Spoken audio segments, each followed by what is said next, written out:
Thank you all for joining us for our SICSS-Howard Mathematica Lunchtime Talk.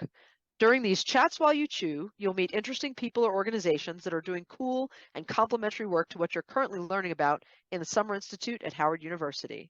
If you don't have your lunch yet, hit pause. For those of you with food and beverage in hand, let's get started. I'm proud to introduce some of our SICSS-Howard Mathematica alums who will introduce our speaker. Thanks, Nanette. My name is Andrea Adams. I'm an assistant professor from the University of the District of Columbia and a SICSS-Howard Mathematica 2022 alum. My name is Regina Ebo. I'm a third-year psychology Ph.D. student at UC Berkeley and a SICSS-Howard Mathematica 2021 alum. And I'm honored to introduce Claudia von Vacano, Ph.D., Daniel Lobo, Marie Palacio Limbi Mudio, and Renata Barreto from D-Lab. Thank you so much, Nanette. Hello, my name is Claudia von Vacano. Thank you for the introduction. Today, I'm going to give you a very brief overview of the Social Sciences D-Lab and then hand it over to my colleague, Daniel Lobo. Next slide, please. The D-Lab is celebrating our 10th anniversary. The ethos of the D-Lab is, it's okay not to know. Counter to the ivory tower culture of higher education, we welcome scholars at any level in our inclusive and supportive community of practice. Next slide, please. We focus on data-intensive research that optimizes the use of computational and digital methods. Everything from digital ethnography to participatory action research, qualitative methods, quantitative methods, and data science, always striving for interdisciplinary collaboration and infusing theory and interpretive stages into data science. Next slide.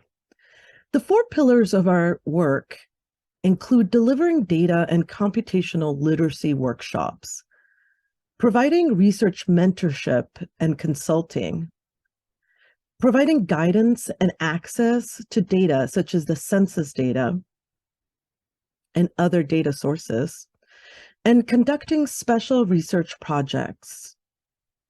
We also hold technology training for the public good.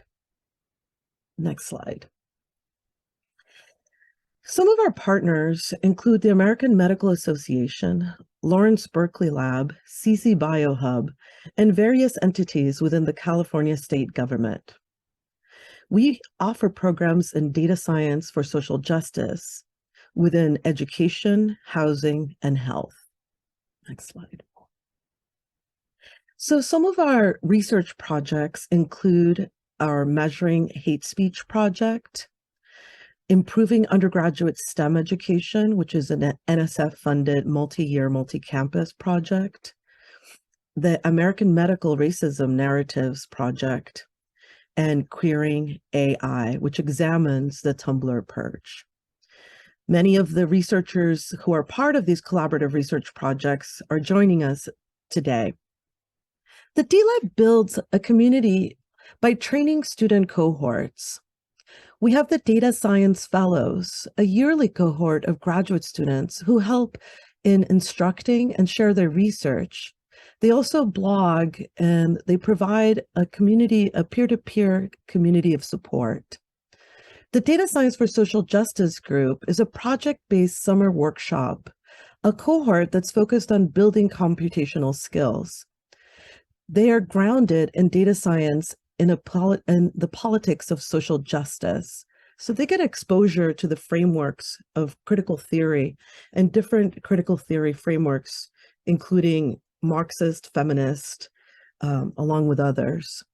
And the Senior Data Science Fellows, which is a group of advanced graduate students who specialize in D-Lab activities. These are folks who have been in our community for some time and who want to continue to contribute with their unique research by providing research mentorship and support and instruction.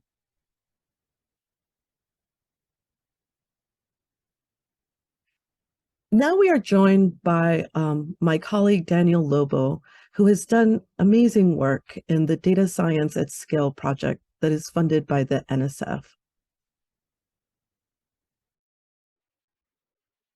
Hello, SICSS-Howard. It's nice to be with you, and I hope you're enjoying the comedic stylings of your fearless leader, Nanette Coleman. My name is Daniel Lobo, and I'm a SICSS-Howard alum. I participated in the program last year. And I'm happy to be with you all today to discuss this project focused on undergraduate data science education at scale. The next slide, please. So a little bit of background and motivation on this project. There's increasing interest in data science education, particularly at the undergraduate level, but limited resources for expanding programs. And so this project is focused on how can we avoid the mistakes of other STEM fields with regards to diversity and inclusion as we scale up these new undergraduate data science education programs. So you'll see that this project focuses on UC Berkeley's model of data science, which has emerged as a nationally recognized model of undergraduate data science education. And it is focused on studying the effectiveness of this program, scaling it to other institutions, and disseminating this knowledge to the field more broadly. Next slide, please. So the specific project goals for this project, we're focused on this idea of a cycle of innovation, which is language that comes from NSF as the primary funder of this project. So we're, again, evaluating the program, refining it, and disseminating to other institutions. We partnered with 2 institutions in particular for this project that are very different size of Berkeley and that serve different student populations. So for those who are not familiar, UC Berkeley is a very large undergraduate institution with an enrollment of over 40,000 undergrads and serving a mostly white and Asian student population. Mills College, on the other hand, is a small liberal arts institution located here in the Bay Area. It has historically served a mostly women student population with a curriculum focused on social justice, and was actually recently merged with Northeastern University. And the second institution we're partnered with is the University of Maryland, Baltimore County. This is another large state institution that serves a large Black student population, and they're actually quite renowned for their Black students going on to STEM graduate studies. So these institutions, alongside UC Berkeley, are developing and scaling up undergraduate data science education programs and participating in this joint research project. Next slide. So this research project has been going on for about 4 years or so now. I've been a part of the project for the past 2 years. And so as you can see here, we have quite a number of projects that are currently in process. For this presentation, I'll be focusing on the first paper listed here, class-based disparities in STEM disengagement. Next slide, please. So here's a little bit of motivation about this project. While social scientists have studied disparities in STEM education at length, less is known about the inequality found in data science education, given that this is a relatively new field. Moreover, most of the literature has focused on understanding mechanisms for engaging students in STEM, whereas for this paper, we were focused on understanding the mechanisms that cause students to disengage from STEM. So specifically, we asked, are gender and racial inequalities also found in data science education, and to what extent? What are the new types of disparities that are captured in the case of data science training, and what explains these disparities? So in order to answer these questions, we leverage administrative data that is collected from the Berkeley Office of Institutional Research, a survey that was administered to a population of students who unenrolled from Berkeley's introductory data science course, as well as in-depth interviews with a subsample of students who unenrolled from the course. Next slide.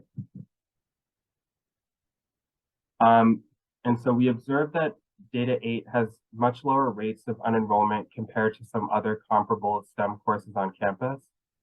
So here you'll see in this table, we have Data 8 at the top, which is the introductory data science course on campus. This course has no prerequisites and is open to all students. So it's really meant to diversify the field of students interested in data science. And we're comparing rates of unenrollment to other introductory courses on campus. So we have the intro biology course, the intro chemistry course, intro courses in computer science, economics, statistics, and calculus. And so you'll see in the first line of the overall unenrollment rates that Data 8 is actually doing pretty well compared to some of these other introductory STEM courses. So the problem of unenrollment is perhaps less of an issue in this field. However, when we break out this unenrollment rate across different student groups, we see that significant gaps remain. In particular, we see that first generation and low income students are more likely to unenroll from Data 8 compared to their peers. And transfer students are about twice as likely as their non-transfer student peers to unenroll from Data 8. Meanwhile, we see that Data 8 actually improves unenrollment disparities based on race and based on gender. So that's a bit of a bright spot here. But our paper seeks to uncover the mechanisms that are driving these differential patterns of unenrollment, particularly for first generation low income students and for transfer students. Next slide, please. And so now moving to our survey data, in a survey of students who unenrolled from the course, we asked them, what was your most important reason for dropping Data 8? And we identified that excessive workload and time conflict emerged as the two most important reasons that students unenrolled from Data 8, followed by finding an interesting course, finding a more interesting course, or finding the course material to be too challenging. Next slide, please. And so when we dig into the demographic spread of the excessive workload mechanism, which is identified as the most important reason that students drop out, we observe that first generation students are most likely to unenroll from Data 8 because they found the workload to be excessive, again, followed by transfer students. In our paper, we argue that these students enter the course at a cultural capital and social embeddedness disadvantage. These students enter the course with lower levels of exposure to statistics and computer programming, meaning that they face a steeper learning curve for mastering data science. And they also perceive that their more experienced peers are, quote, data science people, which puts them at higher risk of feeling like they don't belong or they're not capable of mastering the material. We also find that these students tend to be less embedded in the broader STEM community on campus, which limits avenues for peer collaboration. And peer collaboration is pretty critical for success in the course. It's really built around collaborative assignments. There's a lot of peer-to-peer instruction happening in discussion sections. And so this disadvantage materializes into a higher likelihood of unenrolling from the course. Next slide. And so again, digging into more of the survey data as well as some of the interview data, we see that first generation and transfer students are less likely to know someone who had taken Data 8 once they enrolled in the course. And here we've juxtaposed a quote of a student who came in without a peer network into Data 8, feeling like they basically had no community and feeling like they didn't have the help that they needed. We compare this to the experience of somebody who had come into the course with much more STEM exposure on campus and a much larger peer network of collaborators. So we see that this student perceives the course material to be much less challenging than some of the other STEM courses they've taken. And because they had a larger peer network, they're able to see past assignments, which confirm their hypothesis that they can indeed handle the material in the course and increases their likelihood of successfully completing. Next slide, please.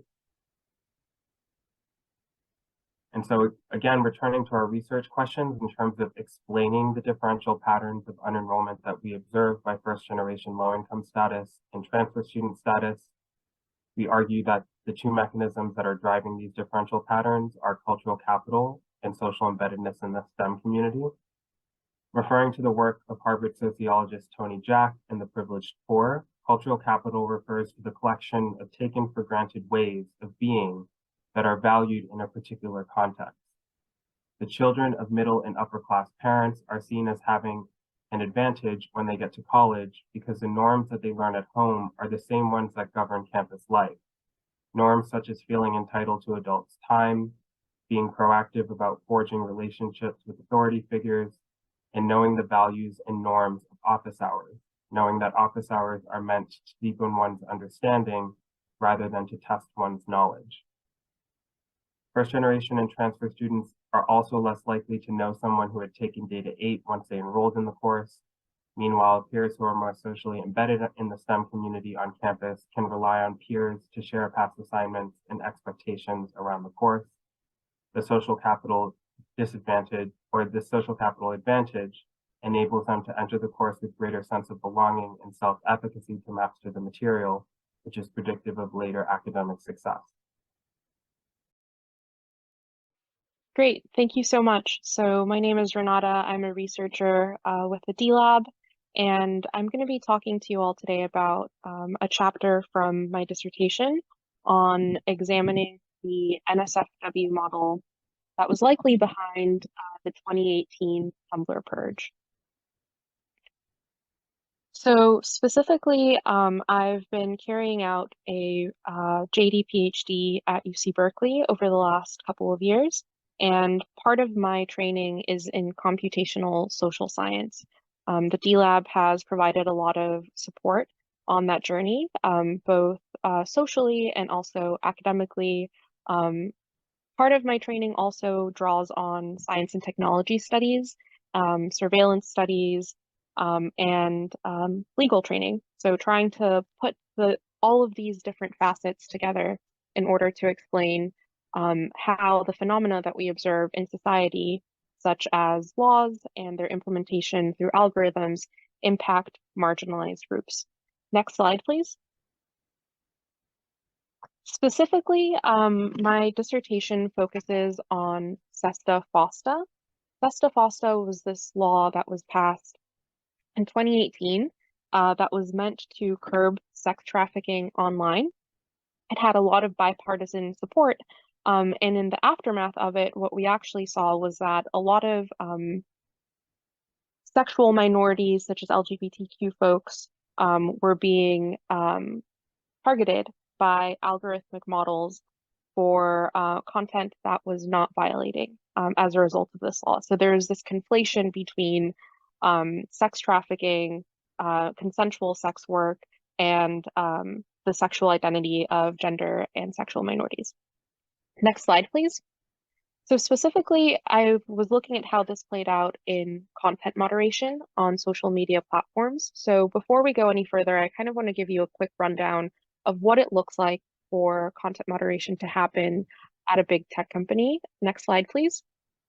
This is from a public Facebook blog post or Meta blog post from their engineering team on how Facebook's newsfeed algorithm works. And if you see under integrity processes, that basically is a suite of tools that are used in content moderation. So we're talking about classifiers and such. This is not something specific to Meta, and I'm not speaking to their particular practices, but rather more broadly in this industry, what the types of classifiers that are used. One of them that's used very frequently is a nudity classifier, right? Because companies have an incentive to take down content that could be potentially violating of their nudity policies in order to make sure that anyone that uses the platform feels comfortable on the platform, and in order to ensure that, for example, their apps can still run on the Apple App Store, which has very strong anti-nudity policies. Next slide, please. So you have these policies that are then labeled by annotators and enforced by content moderation models. Professor Sophia Noble, who's someone whose work I've long admired, writes about the sort of false objectivity behind these machine learning models, and the fact that when it comes down to it, it's all humans behind the curtain, right? It's humans that are creating the annotations. It's humans that are developing the models themselves and are making decisions in that model training process that result in unfair outcomes, which we've seen in a host of other examples, such as computer vision models that discriminate against people with darker skin tones, computer vision models that discriminate based on gender, and so on. Next slide, please. So let's look at the concrete example here of the Tumblr purge. This is the shorthand that's used to talk about when there was a new model that was implemented on Tumblr, a new policy to take down any type of nudity. Next slide, please. And specifically, we see that Tumblr used to be a very popular social media platform in the early 2000s, 2010 to mid 2010s. But after this implementation of their policy and specifically through their model, a lot of users left. There was a migration to other platforms like Twitter and so on because it became inhospitable for artists and activists and others to stay on the platform. Next slide, please. In that process, though, everyday people contested the algorithm. So they were looking at ways to figure out, for example, what was the score that was given to the content that they were posting. And folks who had some technical training were able to create scripts that then they shared with others in the community in order to push back against what they saw as unfair treatment. And quite often it was. There were, next slide, please. There are many examples of content that was flagged that users shared publicly online that actually was not nudity. We see examples of fully clothed women. We see lots of comics. This sand dunes image in particular is something that often tricks nudity models because it's sort of fleshy toned. There's a lot of curves, and quite often we see sand dunes tricking these models. But you know, the question that we're really trying to answer here is how are these false positives, so instances in which a model is flagging something as nudity when in actuality it's not, how are these false positives distributed across different populations, across different groups? Next slide, please. And recently, Professor Alexandra Renata from George Mason University discussed published a book called The Digital Closet, How the Internet Became Straight. And it's about the how nudity models focus a lot on sexual repression online. They don't differentiate between people who are talking about their sexuality, being open and practicing different sexual mores from actual nudity. They're not that nuanced. Next slide, please. So let's dig into some of the methods that we used to actually analyze how this Tumblr purge model performed. Next slide. We had data that the archive team had gathered. The archive team is not affiliated with Internet Archive, but they're sort of this group of people that whenever they see data that's at risk of being taken down, they mobilize together and begin working to save the data. And the Internet Archive allows them to host the data that they saved on their server. So let's look at the classifier that we actually audited with the archive team data, right? So the archive team came together and saved a bunch of data from Tumblr. We then used the Open NSFW classifier that was developed by folks at Yahoo. And the reason Yahoo comes into the picture is because Yahoo actually owned Tumblr at the time. It was one of the biggest sales, and I'll get into that a little bit later. So they publicly shared their Open NSFW model. They, of course, didn't share the data that it was trained on, but we actually have the model itself that we can audit. Next slide, please. The first thing that we had to do was extract the features from the Internet Archive data. To do that, we used this VGG16 model. This is the architecture behind the model. It's a convolutional neural net that was trained on ImageNet. ImageNet was this really big data set that computer scientists from Stanford came together and made publicly available. So this is basically an object recognition data set and model, and that's what we're using for the features. There's about, the model was trained on about 14 million images that belong to about 22,000 categories. Next slide, please. So once we had these features, we had to use PCA, because the issue that you run into with large data sets like this is that they become too unwieldy to actually use. So you once you get the features, you use PCA, which is a dimensionality reduction method, and it works a little bit like this. It looks to distill the most salient parts of the data. So if you look at this image on the left, that's the original data from one row of 15 data set. And the image on the right is the reduced image. To the human eye, they're virtually indistinguishable from one another. But for a model, this is enough to condense one image into the PCA version of itself. Next slide, please. So once we did that, we actually wanted to see how these images related to one another. So ideally, or not ideally, the way that art historians approach tasks like this is that they sit down, they have a bunch of images in front of them, and then they start sorting them into clusters. We had way too many images to do that. We were working with about 7,000 images from the archive team data set. So what we do instead is use TSNE. And TSNE, it stands for the Distributed Stochastic Neighbor Embedding. And it's a statistical method for visualizing high dimensional data. And basically it gives each data point a location on this 2 or 3 dimensional map.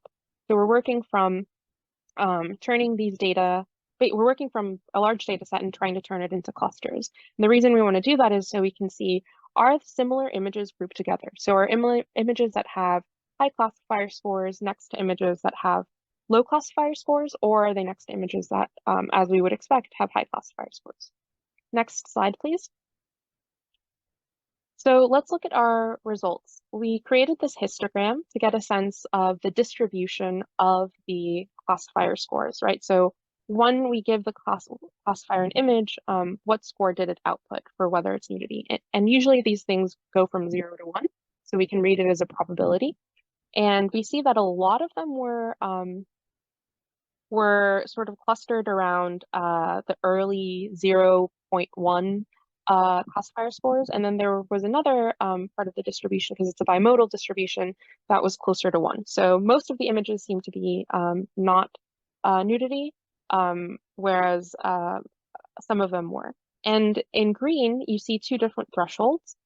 These 2 different thresholds can be used to say what we would count as nudity and what we wouldn't count as nudity. Whereas everything in between, the 0.2 to 0.8, could be this gray area. Maybe it's nudity, maybe it's not.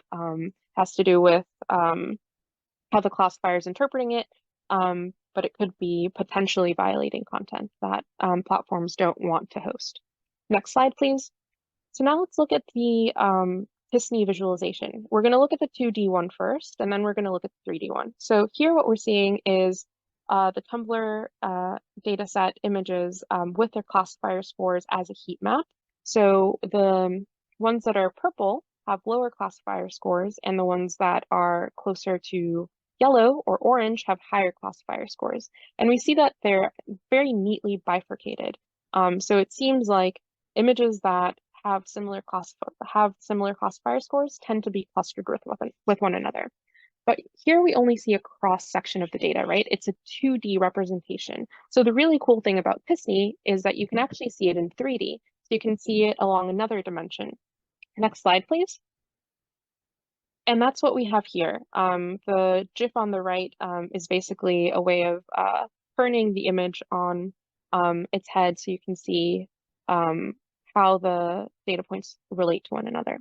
So we're still seeing that some images that are yellow are next to one another, but there are also, you can see that some images that are yellow or orange are peppered around the darker colors, the purple. So that could mean that for whatever reason, TSNE thinks that they should be clustered together, even though their classifier scores are different. So those are the ones that we're interested in looking at. What do these images represent? Next slide, please. So these are these outliers, and just a heads up, there's some cartoon nudity here.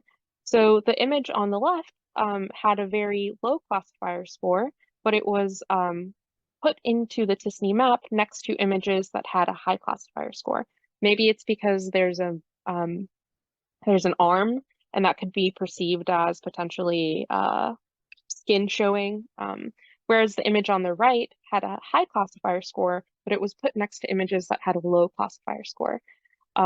This could be because there was a lot of cartoon images in there, and so that's what it was grouping together.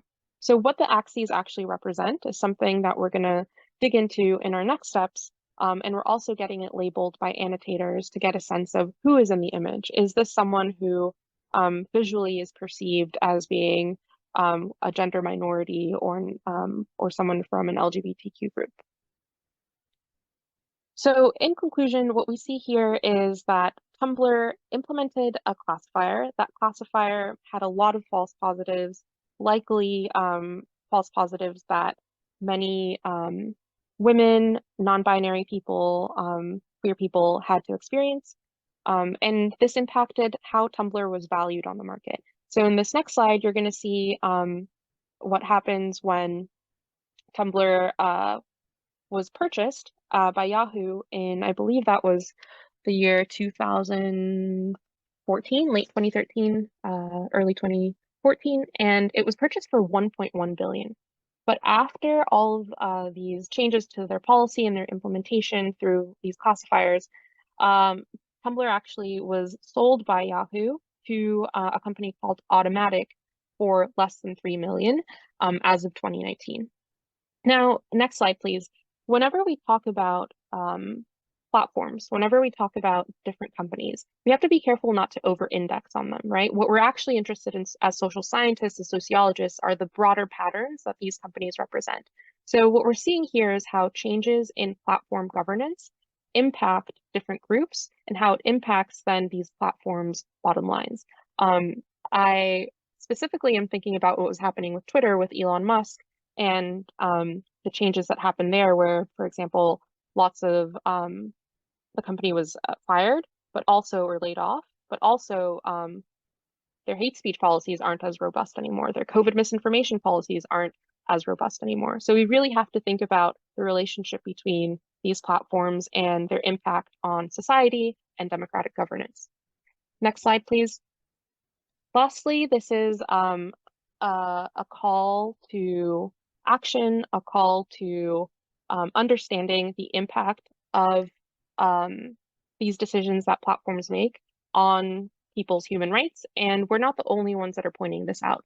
The New York City Commission on Human Rights actually sued Tumblr in 2022 because of their use of this classifier and the impact that it had on LGBTQ people. And as a result, Tumblr has had to hire LGBTQ consultants in order to make sure that their annotations and their annotators aren't biased.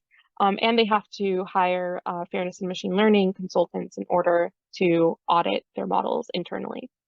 So this is the first sort of step in making sure that there's regulatory impact for violations of people's freedom of expression.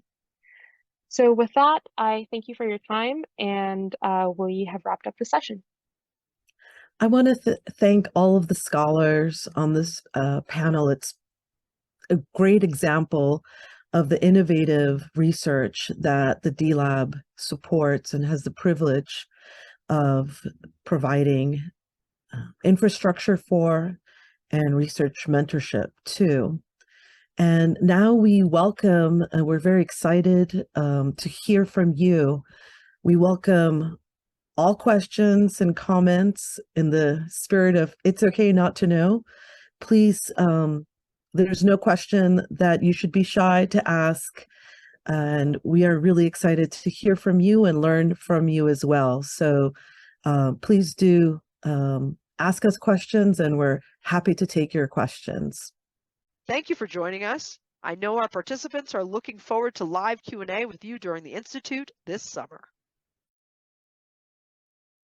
Thank you all for watching. For more information on SICSS-Howard Mathematica, visit our website, follow us on social media, and join our email list.